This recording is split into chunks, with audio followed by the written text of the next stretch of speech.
they certainly need to meet the civil rights protections and make sure there's no discriminatory policy. The Washington Superintendent of Public Instruction weighing in on the Mead School District request for federal intervention regarding the state's policies on transgender students. A downtown Spokane landmark could soon have a new name. We'll tell you if a new naming rights agreement has been reached. Winds die down across the region tomorrow. A mix of clouds and sun, but tonight you might just be able to see the lunar eclipse. Good evening and thank you for joining us here for KREM 2 News at 5. I'm Whitney Ward. Welcome everyone, I'm Mark Hanrahan. For the first time tonight, we are hearing from Washington Superintendent of Public Instruction, Chris Reichdahl. He is weighing in on the Mead School District's request for federal intervention regarding the state's gender policies. Mead argues those policies conflict with recent executive orders from President Trump. KREM 2's Christian Garza is live in the newsroom tonight with what Reichdahl is saying. Christian?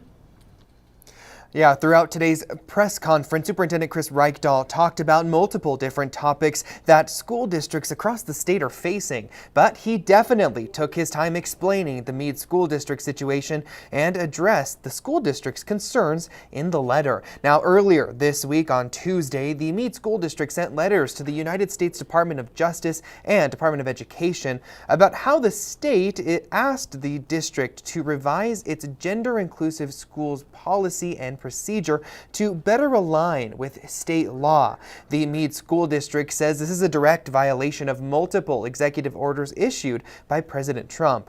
Today, Superintendent Reichdahl says the state has specific laws that allows his office to go beyond the civil rights minimums of federal laws. However, Reichdahl emphasized today that there is no federal law that defines gender.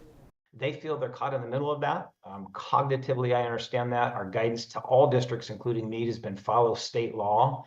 It's the law. Executive authority is questionable at best legally and certainly is going to get challenged in courts. Mead School District has until March 24th to be in compliance and update their current gender-inclusive schools policy and procedure to closer align with the state's model.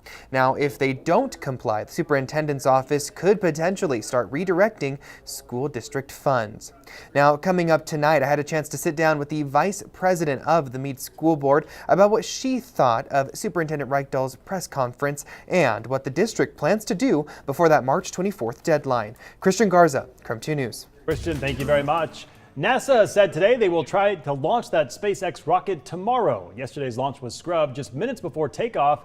The new liftoff is set for 4:03 our time. So the mission to put 4 crew members on the International Space Station is led by Spokane's own Ann McLean. We'll bring you that liftoff live when it happens.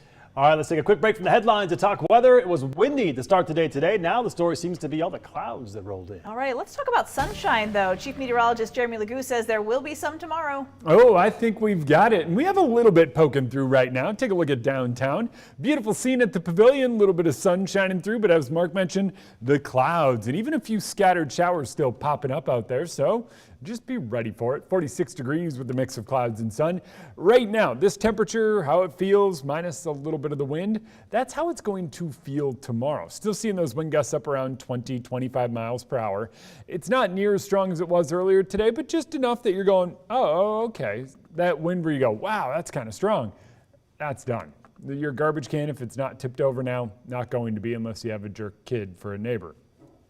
Few pop-up showers showing up on radar. Saw a couple of those on that camera shot there. That's about it. Don't expect anything crazy out of any of these. Quick few raindrops seems to be about the extent of it. That's usually what happens in a pattern like this. Overnight, we have a decent shot of having a few breaks in the clouds and seeing the total lunar eclipse. Tomorrow, though, more widespread clearing skies, and I think a really good chance at enjoying some sunshine. But as we move from Friday into Saturday, there is model agreement and a ton of indication that we wake up to a round of snow early in the morning. Does it stick? Maybe. Mostly to grassy surfaces. We might measure less than a half an inch here in Spokane. I don't think it has much of an impact on the roads, but still something worth watching as that storm moves in. All right, sounds good, Jeremy. Thank you very much. 2 hospital systems are joining together to meet rising healthcare needs in North Idaho. In our continuing Boomtown series, KREM 2's Shannon Mowdy explores how a new micro-hospital will answer the call for more health services. Along Highway 41 and Prairie Avenue, the winds of change are downright howling. A popular corner of Post Falls about to see a boom, says Kootenai Health CEO Jamie Smith. Not only for Post Falls, but Rathdrum and Hayden and the entire northern part of that market is growing rapidly too, that it was time to introduce a campus out there. The hospital system is partnering with MultiCare on a collaborative new healthcare campus. Expected to break ground later this year, the Prairie Medical Project will start with medical offices and a micro-hospital. That really is mostly for emergency services and imaging, with some inpatient capacity. The plot of land along Highway 41 and Prairie Avenue is already jointly owned by Kootenai Health and MultiCare. And with development on all sides, Smith says this micro-hospital will meet the growing health needs of a growing area. We're adding here, so there will be additional jobs, there'll be additional activity. We hope to make a big economic impact to that area. And Smith says increased healthcare services are much needed, with this area's population expected to double within 2 decades. The physician accessibility is just not there for that much growth. With 30 acres to fill, the Prairie Medical Campus is expected to expand. Though Smith can't guess what mix of services it could bring, it may someday rival the size of Coeur d'Alene's Kootenai Health. I anticipate that in 20 or 30 years that campus will be as large, if not larger.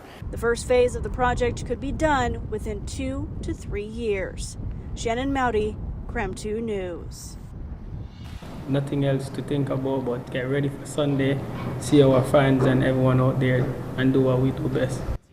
The Spokane Velocity FC is ready to kick off their season this weekend. More on what you can expect for their upcoming season. And the Kraken continue their homestand by taking on the Utah Hockey Club tomorrow night at Climate Pledge Arena. You can catch that game on KSKN 22. Puck drops at 6:30.